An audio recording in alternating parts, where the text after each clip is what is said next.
650.000 евра планира Светиниколската општина за реализација на подолг список од проекти.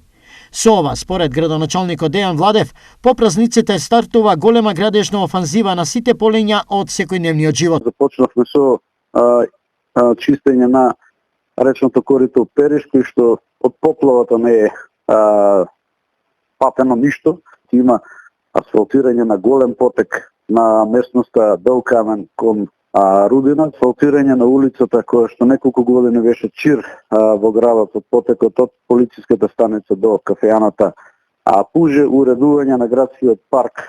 Во условно речено, втората фаза следува реализација на остатокот од евидентирани проекти на списокот на општината. Пожарната станица треба да биде завршена во текот на летниот период, зборам комплет.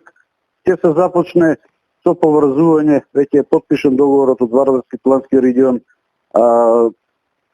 потекот од село Кнежи Свети Николе, што ќе се поврзиме со село Ѓезумелци во соседната општина. Нормално си тече работата на израдбата на градинката во село Ерџелија. Надежта дека до средината на идната година голем дел од напластените проблеми ќе бидат минато на светиниколчани, општинарите ја сметаат за реална.